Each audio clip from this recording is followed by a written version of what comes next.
Hola a todas y todos y bienvenidos a Aglomeraciones Urbanas, Agua y Ruralidad, Transiciones, Retos y Dilemas. En esta serie de podcast exploraremos los retos y las soluciones que enfrenta la Sabana de Bogotá en cuanto a la gestión ambiental, el uso del suelo y la preservación de sus ecosistemas. A lo largo de 3 episodios hablaremos de los conflictos ambientales que amenazan la región, los retos de la ruralidad en la sabana y la restauración y conservación de humedales. Estaremos acompañadas y acompañados por un grupo de expertos dispuestos a analizar en profundidad estos temas cruciales para el futuro de la sabana. Así que quédate con nosotros y acompáñanos en este recorrido por una de las regiones más importantes de Colombia. Desde el CIDER de la Facultad de Ciencias Sociales les traemos este podcast sobre la resolución de los determinantes ambientales para la sabana de Bogotá. En este primer episodio de La Sabana al Límite, Agua, Suelo y Ciudad, comenzamos a explorar los conflictos ambientales en la Sabana de Bogotá, una región clave para el futuro ambiental de Colombia. Hoy hablaremos de los desafíos que enfrenta la sabana debido al modelo de ocupación del suelo, el crecimiento urbano, la expansión agrícola y su impacto en los ecosistemas. La sabana ha sido declarada territorio de interés ecológico nacional, pero su realidad es compleja. Veremos cómo los municipios que conforman la cuenca del río Bogotá y el sistema de Chingaza lidian con estos conflictos y qué soluciones existen para proteger sus recursos naturales, especialmente el agua. El día de hoy estaremos conversando con Andrés Hernández, Vanessa Duarte, Jenny Dueñas y Alejandro Franco. Uno de los mayores problemas que encontramos en la sabana de Bogotá es este crecimiento urbano disperso, que entonces empieza a ocupar algunos suelos que originalmente o que tienen una vocación mucho más de tipo agropecuario o de tipo forestal. Entonces, ver cómo esta ocupación dispersa empieza a generar una subutilización de estos suelos y a generar entonces unos conflictos ambientales que son los que estaremos resaltando durante este episodio. Muy bien. En términos de datos, tenemos algunos datos sobre ocupación. Mira que el IDOM señala que entre el 2010 y el 2016 la ocupación urbana, industrial y minera ha afectado más o menos 1.500 hectáreas de suelos de protección y 1.900 hectáreas de suelos agrológicos. ¿Ustedes qué opinan sobre este tema del conflicto de usos o que quieren rescatar algunos específicos en la sabana? Pues yo creo que uno Andrés y Vanessa, uno no puede como olvidar sus raíces, ¿no? Y entonces uno piensa, ¿y cuál era la riqueza de la sabana, no? O sea, ¿por qué la gente se amañó acá en la sabana? Y pues tenían agua, ¿no? Tenían los humedales, tenían agua, tenían unos suelos fértiles para producir alimentos, pero de esta dinámica de transformación de nuestro país, que cada vez se ha ido volviendo más urbano, pues uno ve cómo eso que antes nos hacía atractivo un territorio empieza a ser como ya no lo queremos. ¿Sí? Queremos un territorio distinto, queremos una ciudad en la cual podamos disfrutar de los beneficios de la ciudad y pues lamentablemente es el territorio, el recurso natural y particularmente el recurso hídrico el que lo ha ido pagando, ¿no? Y uno de eso tiene aquí en la sabana múltiples ejemplos de los cuales aprender, sobre todo para mirar hacia el futuro y no cometer los mismos errores, ¿sí? Poder pensarnos si lo que queremos es una mole urbana gigantesca o cómo la pensamos. Y hay un tema muy interesante en eso que señala así es como elemento a dejar entonces, es que la expansión ha afectado indudablemente los suelos de protección y los suelos agrológicos. En los datos del IDOM proyectados para 2050, se señala que si el crecimiento sigue como está, se ocuparán casi 13.000 hectáreas de suelo de importancia agrológica y 8.000 hectáreas de suelo protegido. Entonces, para ir cerrando ahí en el conflicto, pues este es el escenario de crecimiento insostenible si no se modifica. En la línea que señala Alejo, pues un segundo tipo de conflictos que queremos resaltar es el de relacionados de ocupación de rondas, alteración de recursos hídricos y pues sería bueno poner algunas de las experiencias en este caso, como el tema del humedal Torca o los humedales en general, humedal Gualí en general. Pues uno ve en el caso de Bogotá y la Sabana, los humedales se han reducido su espejo de agua básicamente como entre un 85 y un 90% en promedio, entre 1950 pues 2025. Y ha sido producto principalmente de infraestructura vial, pero también del crecimiento urbano de las viviendas. Es decir, aquí de alguna manera todos hemos sido responsables, ¿cierto? Y la demanda de espacio urbano lo ha ido generando. Entonces, por ejemplo, casos emblemáticos, el humedal La Vaca al lado de Corabastos, ¿cierto? Entonces pasa de tener 51 hectáreas a tener menos de 3 hectáreas y media, producto de no solo de Corabastos, sino de los barrios que crecieron alrededor de Corabastos, porque quería pues estar al lado de ese conglomerado. De hecho, si uno piensa, el humedal La Vaca, el Burro y Techo hacían parte de una gran laguna. ¿Sí? El suroccidente de Bogotá tenía una gran laguna y primero lo partimos en tres y luego lo fuimos ahogando. Y hoy en día esos tres humedales no se comunican entre sí y tienen menos del 90% del área. Pero si queremos ir a algo más reciente, podemos pensar en las inundaciones de la autopista norte, ¿cierto? Entonces uno ahorita dice, no, nos inundamos, no, que toca ir a rescatarlos. Y entonces el alcalde dice que con 3 tubos es suficiente, otros dicen que es necesario un viaducto para pasar por encima. Y de fondo lo que hay es que ahí había un humedal, ¿sí?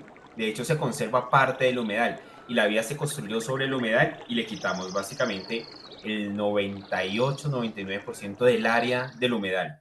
Y cuando el agua baja de la parte de la carrera séptima y de los cerros orientales, pues no tiene dónde almacenarse ni por dónde fluir, ¿sí? Entonces, ¿qué hemos hecho con nuestros humedales? Eso, ahogarlos progresivamente para hacer vías, para hacer viviendas, para hacer plazas de mercado, hasta para hacer bibliotecas. Muy interesante. Lo que tú estás señalando en un trabajo que tú también hiciste, pues la pérdida de los espejos de agua entre 1950 y 2016, casi en porcentaje para el total de los humedales en Bogotá, supera o llega entre el 85 y 90% de pérdida del espejo de agua. Las experiencias que nos cuentas pues dan cuenta de eso. Un tercer conflicto que queremos señalar es los conflictos relacionados con la contaminación de ríos, y pues el caso emblemático es el río Bogotá, el río Tunjuelo, y los temas relacionados con la minería, los conflictos de uso derivados de la minería. ¿Qué pudiéramos señalar ahí en ese tema? Pues Jenny y Vanessa y el mismo Leo. Gracias, Andrés. Sí, mira, yo creo que en este tema es fundamental entender que el agua por sí sola tiene unas características que a su vez generan conflictividad. Por ejemplo, para esas personas que se encuentran ubicados en la parte arriba de la cuenca, siempre van a estar muy privilegiados respecto a las personas o a las poblaciones que se encuentran ubicados aguas abajo de la cuenca, respecto, por ejemplo, a la cantidad de recursos a la cantidad de recurso hídrico que les llega y respecto a la calidad. Y eso es muy evidente en las campañas de monitoreo que realiza la Corporación Autónoma Regional de la CAR, que anualmente realiza monitoreos a las diferentes partes de la cuenca del río Bogotá. Podemos evidenciar, por ejemplo, que en la cuenca alta, cuando inicia en el municipio de Villapinzón, podemos ver que la calidad del agua se encuentra de manera aceptable y buena en gran parte, pero a medida que avanza en la cuenca, ya la cuenca media, donde ya hay una descarga de 10 municipios y principalmente de la ciudad de Bogotá, ya existe una calidad del recurso mala y muy mala. Y a medida que va avanzando la cuenca, ya cuando finaliza la desembocadura del río, ya hay que es una descarga bastante también mayor de 14 municipios, podemos ver que igualmente la calidad del recurso hídrico sigue muy deficiente. Sin embargo, pues de todas maneras, el gobierno pues está realizando avances respecto a en infraestructura para poder descontaminar el río Bogotá. Muchos ya conocen la PETAR El Salitre, que en esta PETAR nosotros tenemos un tratamiento, realiza un tratamiento del 30% de aguas residuales de Bogotá. Y también respecto a la sentencia del río Bogotá, la CAR ha podido avanzar en las diferentes construcciones de PETARs en otros municipios, por ejemplo, para Plantas, para Villapinzón, para Suezca, también para Chocontá y Sesquilé.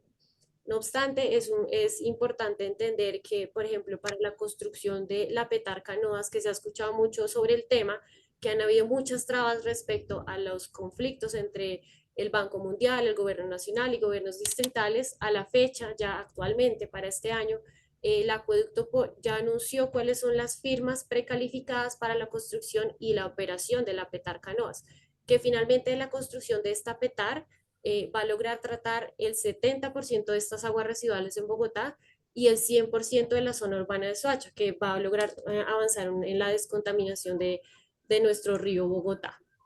Otro tema y otro conflicto que también se maneja en la sabana de Bogotá, como lo mencionaba Andrés, es la minería. La minería en Bogotá, en la sabana de Bogotá, se explotan diferentes materiales petros, arcilla, sobre todo en el sur de la ciudad, como podemos evidenciar en las zonas orientales, en la parte de montañas, y ha crecido de manera muy irregular en la ciudad. Pero el gobierno ha logrado tener un avance respecto al ordenamiento territorial y poder frenar ese crecimiento desmedido mediante varias resoluciones. Por ejemplo, existe una resolución, la 2001 del 2016, que ya tiene bastantes años, logró definir 24 zonas compatibles para esas explotaciones mineras. Y no obstante, 2 años después modificaron esos polígonos mineros. También existen otros instrumentos ya para lograr controlar esas zonas mineras, un plan de manejo ambiental y otras actividades por parte del gobierno para hacerle seguimiento a esta actividad minera que afecta bastante, sobre todo a las que se encuentran en las partes altas de las cuencas, porque tiene unos costos ambientales altísimos, genera emisiones, vertimientos y que muchas veces afectan a las poblaciones que se encuentran cerca a estas zonas mineras. Les tengo unos datos que, como para comprender un poco mejor cuál es esa minería y el avance de la minería, por ejemplo, en Cundinamarca. Actualmente hay 260 títulos mineros, especialmente en minería de carbón. También hay 1.013 títulos mineros vigentes en todo el departamento, pero hay municipios específicos que se dedican principalmente a minería, por ejemplo, Nemocón, Soacha y Lenguasaque. Hay un dato que hay que tener importante y es que los títulos mineros, estos títulos que se otorgan pueden tener hasta vigencia de 20 y 30 años, generando muchos mayores impactos a largo plazo y conflictos entre esas comunidades porque la disponibilidad del recurso hídrico se va a ver siempre afectada. Por ejemplo, en Soacha, que tenemos cerca de Bogotá, el 15% de su territorio está dedicado a la explotación legal de materiales de construcción. Yo no sé, Alejo, si tú conoces algún, por ejemplo, el del municipio de Cogua, algún caso específico de la minería. ¿Tú sí lo recuerdas? Sí, claro. Cogua es un municipio privilegiado porque tiene parte de páramo, es una fábrica de agua. Cuando uno mira hay una cantidad de acueductos veredales, incluso un acueducto regional pues, que nace ahí en el municipio de Cogua. Tiene una producción importante agrícola y pecuaria en leche, pero curiosamente también tiene carbón, tiene minería, y la minería justamente se superpone con las zonas de páramo. Entonces son de esos conflictos, no solo es urbano, claramente es un ejemplo de eso, de cómo en el ámbito rural también se evidencian esos conflictos, y es la superposición de minería con la producción de agua, con los acueductos veredales e incluso con la producción de alimentos. Pero sí, es un buen ejemplo. Entonces podemos pasar al siguiente conflicto que hemos identificado, un cuarto conflicto relacionado con los temas de amenaza y riesgo, y sobre todo con los enfoques relacionados con las obras hidráulicas de recuperación de ríos, ¿sí? Y conflictos relacionados con enfoques de restauración. Entonces, en temas de riesgo y de enfoques de obras hidráulicas, ¿qué quisieran señalar ustedes, Vanessa, Alejo? Pues lo primero es que si uno mira a nivel mundial, hay una tendencia creciente en la perspectiva de restauración, de incluso compensarle a los ríos y a los ecosistemas lo que les hemos ido quitando. ¿sí? De reverdecer, de renaturalizar, contrario a la idea de volverlo más urbano, ¿sí? Puede que a uno le parezca muy bonito, no sé, una Londres o, no sé, Moscú con el río ahí pegado a la ciudad y uno caminando por un sardinel a orillas del río, pero hoy en día pensamos en unas ciudades distintas, en las cuales el río tenga su espacio y el río parezca un río y el humedal parezca un humedal. Eso implica incluso deconstruir cosas, es decir, por ejemplo, yo sueño con el canal de la Carrera 30, ahí entre el estadio y todo este sector de galerías, que en lugar de tener un canal en concreto no tuviera, venga, árboles, pasto, que el río se vea como río, ¿sí? Y eso pasa hasta en los pueblos. En los pueblos uno tiene, el río es el patio trasero de la casa, donde botan la basura, donde están, donde ojalá no lo vean. Y hoy en día lo que quisiéramos es avanzar hacia ver de frente al río, reconocer lo que hace parte de nuestro diario vivir, de nuestra ciudad, de nuestro pueblo, de nuestro ecosistema, y en ese sentido darle espacio para que él se mueva. Contrario a eso, las experiencias que tenemos, pues no van en ese sentido. Uno podría imaginarse, por ejemplo, el río Bogotá. Todos los jarillones y todo lo que le hicieron realmente es domesticarlo y volverlo no se mueva y no le siembren ni siquiera ni árboles ni pasto porque eso es un canal. ¿Sí? En tierra, pero es un canal. El río Tunjuelo tiene unos humedales, unas áreas de amortiguación que incluso han salvado a la ciudad de inundaciones, como fueron las canteras inundadas. Y ya pensamos desde el POD y un poquito antes del POD con Reverdecer del Sur y Lagos del Tunjuelo, le han ido cambiando el nombre y volvamos 200 hectáreas de apartamentos, ¿sí? De apartamentos y de ciudades, es decir, quitémosle. Y Vanessa lo conoce mejor, pero el caso del río Teusaca, un río con una ronda, con una vegetación, sí, o sea, un río. Y a punta de maquinaria la CAR llegó y le metió maquinaria y lo volvió un canal para que la creciente pase mucho más rápido y más derecho hacia abajo. Entonces, yo creo que ahí sí nos hace falta mucho aprender de lo que hoy en día se piensa como los ríos urbanos.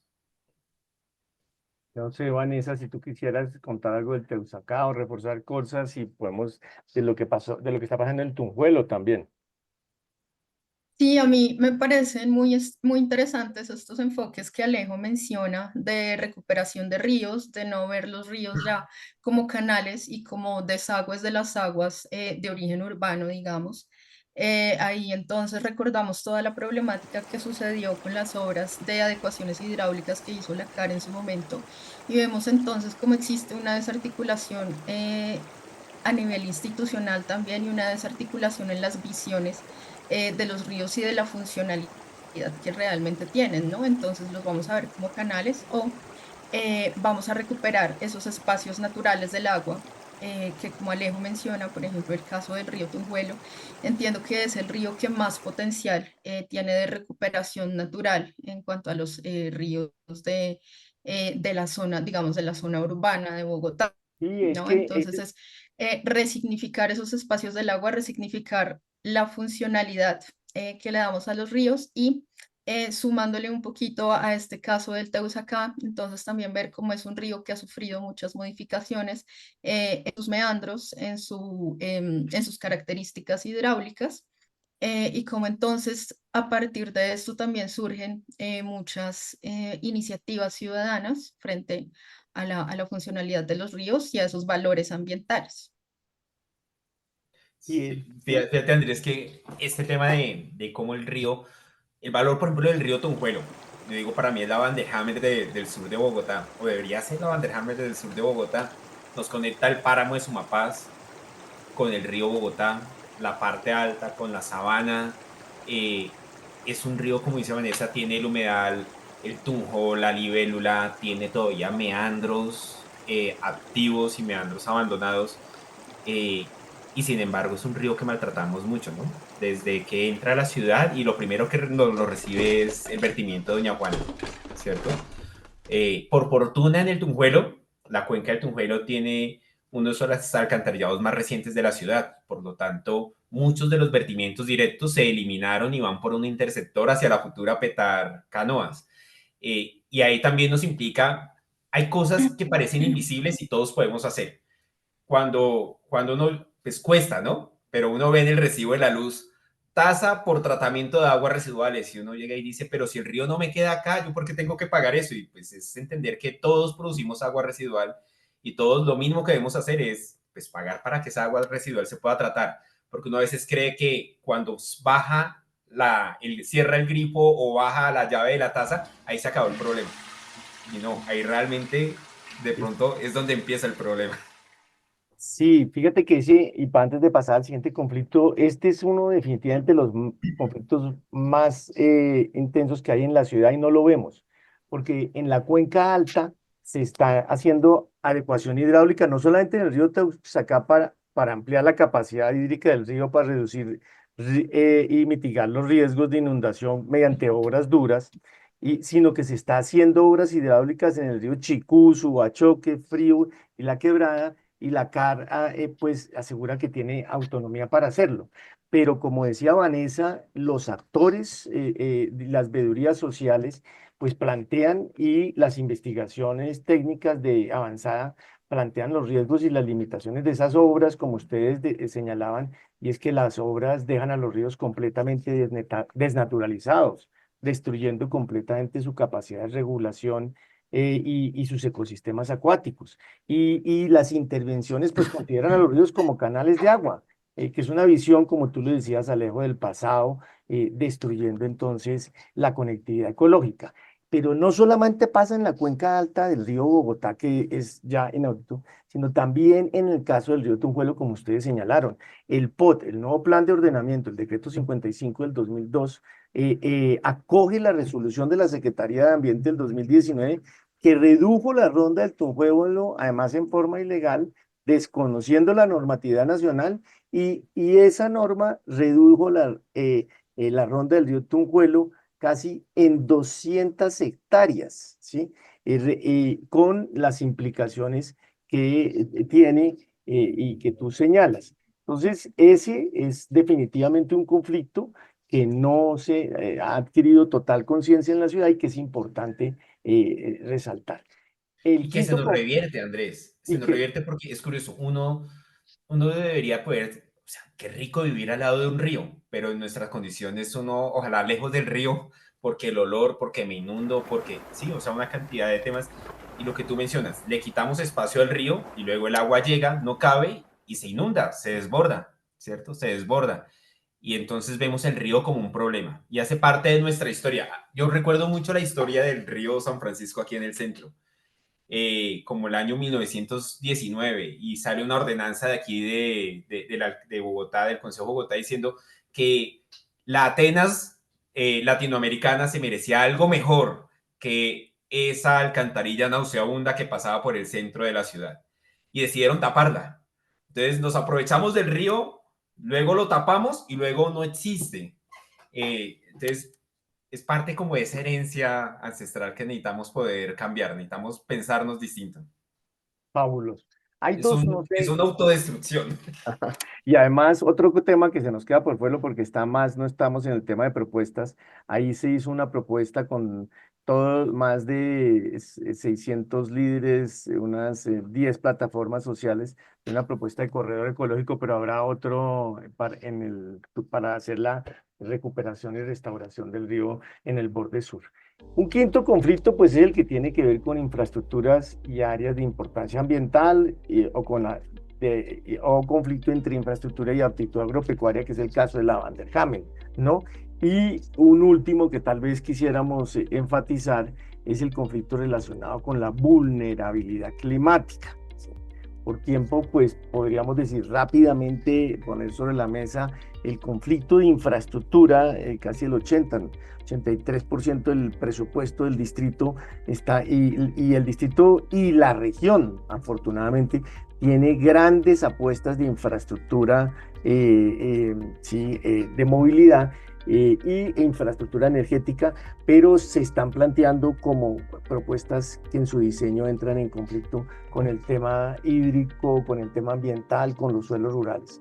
El tema del ordenamiento de los municipios, o sea, aquí lo que se presenta es un conflicto entre los proyectos de interés nacional o de interés regional que entran en conflicto con áreas protegidas y con ecosistemas regionales, ¿cierto? porque hay una superposición de proyectos de infraestructura hídrica o de infraestructura energética con esas áreas protegidas, porque no se hacen estudios. Entonces, si quieren podemos hacer, me están diciendo aquí que hay un problema de tiempo, podemos pasar al conflicto relacionado con la vulnerabilidad climática, ¿sí?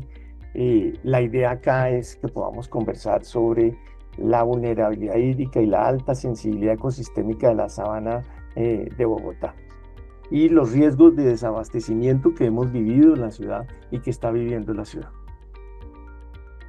Bueno, sí, en cuanto a este conflicto, podemos hablar entonces de cómo el cambio climático viene a agravar todos estos factores de los que ya venimos hablando y todos estos fenómenos. Entonces vemos cómo esperamos que haya una variabilidad climática con periodos de más o menos lluvias y un aumento en la temperatura, que entonces nos va a agravar estas problemáticas relacionadas con nuestra relación con el recurso hídrico. Entonces hablamos de cómo la contaminación de ríos viene a reducir la disponibilidad, no solamente para las zonas urbanas, sino también va a dificultar el acceso en áreas rurales. Vemos cómo se incrementa el riesgo de inundaciones y entonces todos estos conflictos que hablábamos de minería y de urbanización, expansión urbana sobre rondas de río y sobre humedales, entonces nos agrava y nos pone más en riesgo aún pues la población de Bogotá y de los municipios aledaños. Vemos cómo los cambios en los usos del suelo entonces nos ven agravada esta situación de tener un menor acceso a alimentos, entonces como ya dentro de la sabana de Bogotá hay cada vez menos suelos para producción y tenemos que traer los alimentos pues de unos sitios más lejanos.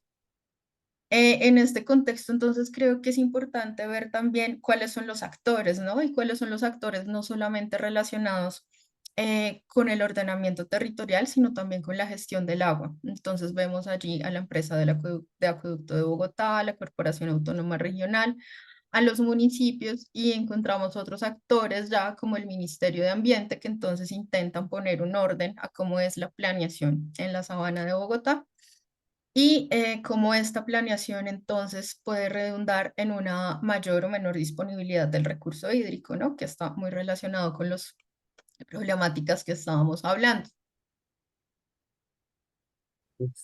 Alejo, y los datos, sí, hay unos datos, pues un poco para recordar, rescatar varias de las que tú dices. Eh, Recordarle a la audiencia que el abastecimiento hídrico de la región, 75%, me recuerden, de Chingaza, 22% de otros municipios, 3% de la cuenca del Tunjuelo, y los indicadores del Estudio Nacional de Agua pues dicen que pues son críticos, porque el tema de vulnerabilidad hídrica, la sabana es un territorio con una altísima demanda de agua que la hace muy vulnerable al desabastecimiento en épocas secas, como tú dices, ¿cierto? Así Alejo y también Jenny han trabajado eso bastante. Y el otro es el índice del agua, que es que la demanda de agua para las actividades humanas en la sabana supera la disponibilidad de agua superficial en la cuenca del río Bogotá. Usamos más agua de la que nos ofrece la cuenca. Y entonces ahora el planteamiento es que hay que construir, ¿sí?, un segundo embalse y traerla de la Orinoquía. Cuando nos señalan que también, pues eso tiene implicaciones en términos de altísima vulnerabilidad. ¿Ustedes qué quieren enfatizar de esos temas relacionados con la posibilidad de traer agua de la Orinoquía? Pues yo creo que Vanessa mencionaba un elemento son los excesos y los déficits, ¿cierto? Ahorita nosotros acabamos o estamos pasando en Bogotá y los municipios de la Sabana el tema de el racionamiento por desabastecimiento, ¿cierto? Porque no había suficiente agua almacenada en los embalses. Pero también hay momentos en los cuales tenemos mucha agua y debemos poder pensar en los dos escenarios como lo plantea acertadamente Vanessa. Y el traer agua de la Orinoquía, pues no es nuevo. Tú mencionas el 75%, 60% del agua viene de Chingaza, pero es que el agua de Chingaza es un trasvase de la Orinoquía, esa agua debería ir para la Orinoquía y es una condición natural de la sabana. La sabana de Cundinamarca y Boyacá es una zona con déficit hídrico.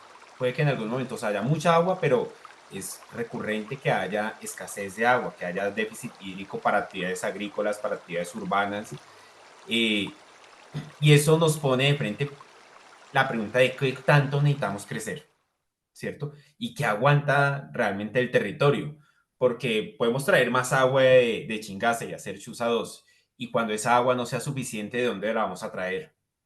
¿Del agua subterránea o de dónde? Sí, es decir, el crecimiento tiene un límite. Y lo otro tiene que ver con el cómo vamos transformando el sistema de drenaje, el sistema hídrico, en una infraestructura, no en un sistema natural, sino en una infraestructura. Si uno lo piensa, por ejemplo, el río Bogotá funciona como un embalse.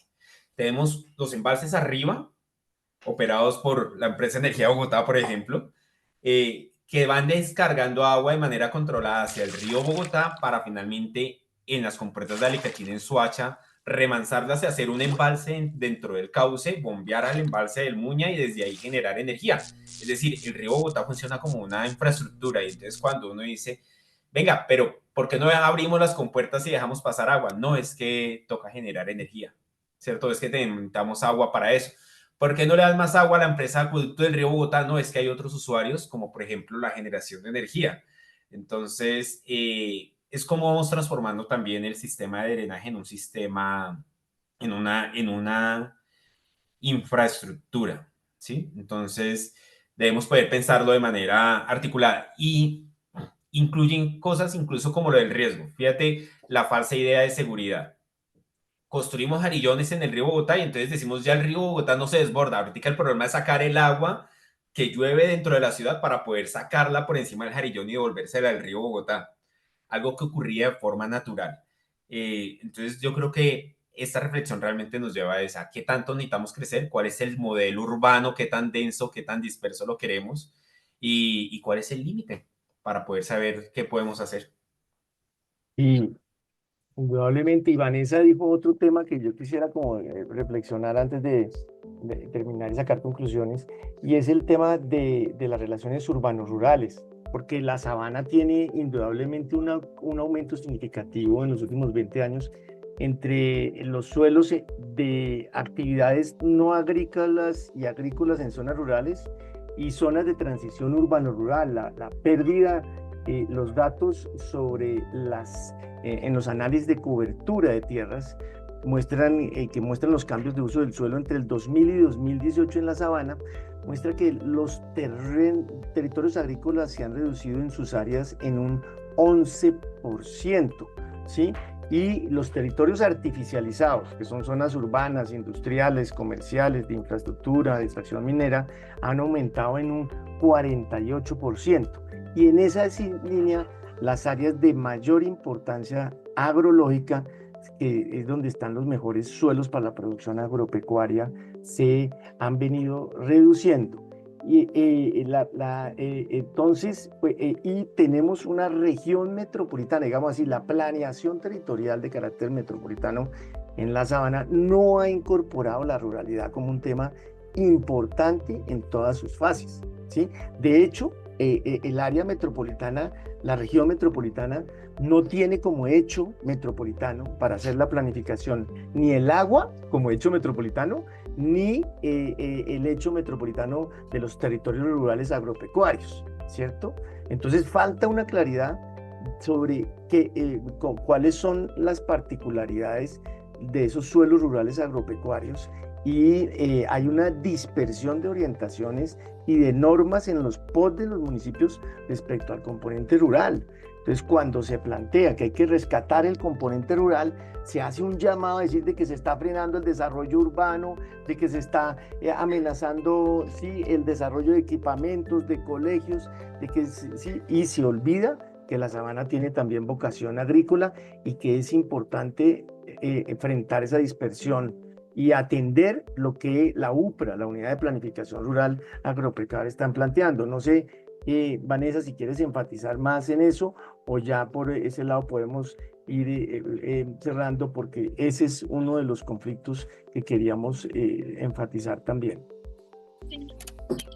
decir que todos estos factores nos dejan en una alta situación de vulnerabilidad, con unos municipios que no tienen muchos recursos ni técnicos ni económicos para enfrentar y para tomar decisiones. Quiero sumar a eso que la implementación de estas medidas y del ordenamiento territorial se debe hacer desde una perspectiva regional con estrategias climáticas de gran escala y que problemáticas como el estrés hídrico entonces deberían evaluarse a través de una planificación mucho más coordinada, no solo del territorio, sino también del agua, y que los planes de manejo que tenemos actualmente de embalses y de abastecimiento no están articulados con estas problemáticas climáticas que nos dejan entonces con una vulnerabilidad y con una baja resiliencia a nivel de sabana. Bueno, yo creo que fabuloso lo que quisimos entonces finalmente y les agradezco muchísimo en este podcast fue presentar los conflictos derivados de ese modelo de ocupación, de conurbación y ocupación dispersa. Los conflictos entonces, ya para sintetizar, relacionados con el conflicto de uso del suelo y el modelo de ocupación que afecta a los suelos de protección y agrológicos y la riqueza hídrica. El segundo conflicto relacionado con la ocupación de rendas y alteración de los recursos hídricos. Hablamos sobre el tema de cómo se han ido perdiendo los espejos de agua en los diferentes humedales y cómo hemos ocupado los humedales y las rondas del río. El conflicto relacionado con la contaminación del río Bogotá, que es una deuda pendiente, las plantas de tratamiento, el conflicto derivado de la minería. Un cuarto conflicto relacionado con en las obras hidráulicas y el enfoque que se ha venido desarrollando en la ciudad de recuperación de ríos y de restauración. Un conflicto relacionado con la infraestructura y las áreas de importancia ambiental o con la actitud agropecuaria. Y finalmente todo el tema relacionado con conflicto derivado de la vulnerabilidad climática, que nos pone entonces en una situación de un territorio con unos riesgos de sostenibilidad si no hay una modificación de esta tendencia que viene teniendo en el desarrollo urbano y crecimiento la sabana de Bogotá y la manera como se ha manejado desde la nación, desde la región y de manera fragmentada por los municipios. Yo quería decir algo y ya, si alguien quiere dar Sí, alguna conclusión de cada que, uno, pues tienen el espacio. que a mí me parece importante uno reconocer los conflictos que acabas de mencionar, porque si los reconocemos podemos pensar en posibles soluciones, ¿cierto? Y podemos pensar el territorio de una manera distinta. Nosotros todavía tenemos recursos valiosos, por ejemplo, aquí en la sabana está el humedal Gualí Tres Esquinas, Funza, Mosquera, Tenjo, y es una humedad que progresivamente se ha ido fragmentando y creo que tenemos suficientes experiencias en Bogotá de lo que hemos hecho con nuestros humedales para no repetirlo allá. Entonces, lo primero es poder escribir la historia de aquí en adelante sin repetir los errores que hemos ido cometiendo. Respetarle la ronda a los ríos, ¿cierto? El caso del Tunjuelo, el caso del río Teusacá. Y me parece importante poder pensar en proteger con una visión de lo que puede llegar a ser estos ecosistemas. A mí me da tristeza cuando uno escucha decir todos los sectores políticos y líderes políticos, no, pero ¿para qué protegemos la bandeja Hammer si eso ya tienes un montón de potreros y de construcciones y de cosas? Pero es que no es el deterioro que lo hemos hecho, es lo que podemos recuperar con ellos y lo que podría llegar a ser esos ecosistemas. Y entonces debemos poder superar esa visión de corto plazo y tan pequeñita espacialmente para, como decía Vanessa, pensar en una escala regional y pensar hacia futuro. Muy bien. Jenny y Vanessa, para terminar, y quisiera enfatizar en lo que tú dices, hay que recuperar la Vanderhamen del sur, porque le construimos la Vanderhamen del norte, pero no la Vanderhamen del sur, con esa propuesta de corredor ecológico ancestral y campesino del sur como eje ordenador del territorio, en lugar de un territorio de crecimiento, sí, urbano, inmobiliario. Jenny y Vanessa, palabras para terminar. Gracias, Ale. Sí, yo creo que, pues, de acuerdo con todo lo que han dicho, es muy importante que tanto que se articulen todas las entidades del gobierno para que podamos sacar adelante y podamos cumplir la sentencia dictada para la descontaminación del río Bogotá. Si bien es cierto, se han generado avances en infraestructura, hay muchos retrocesos también respecto al manejo que se le está dando en los municipios. Bogotá ha hecho un avance importante, por ejemplo, con lo que les conté del Apetar Salitre, pero sí, el Apetar Canoas lleva bastante tiempo con temas de retrocesos del Banco Mundial, por ejemplo, respecto al gobierno nacional y al gobierno distrital, y eso hace que se retrase también y hace que se generen mayores conflictos entre las poblaciones. Y por lo tanto, ese conflictos, esa diversidad de usos que se le da al agua, por ejemplo, respecto a la minería y demás, hace que se genere mayor contaminación de estos recursos y disminuya la posibilidad de que exista el abastecimiento no solamente para la parte urbana, sino también para la parte rural. Entonces yo creo que se debe hacer una articulación entre entidades y demás y entre las poblaciones para que podamos lograr esas metas que exigió la sentencia del Río Bogotá. Maravilloso. O sea que hay que tratar de articular la sentencia con con las directrices de la resolución. Afortunadamente, por primera vez en 30 años, el gobierno nacional decide reglamentar. Ahora bien, el cómo puede estar en cuestionamiento, pero la dirección de los lineamientos creo que es importante. Vanessa.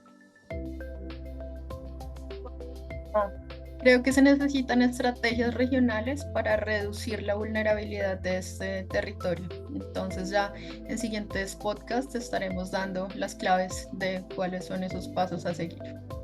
Bueno, has dado con la clave. Esto sin un enfoque regional no es posible. Entonces, les agradezco de nuevo y con esto damos por terminado el podcast que impulsa el CIDER y la Facultad de Ciencias Sociales de la Universidad de los Andes para abrir, a colaborar, apoyar la discusión sobre los lineamientos, el contexto de los lineamientos de la resolución de los determinantes ambientales para Sabana. Muchas gracias y que estén muy bien.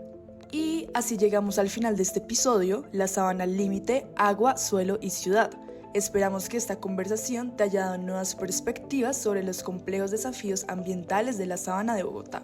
Si te interesa saber más, no olvides seguirnos en nuestras plataformas y estar al tanto de los próximos episodios. Nos vemos en el siguiente capítulo, donde seguiremos explorando las problemáticas ambientales y las soluciones que la región necesita. Hasta la próxima.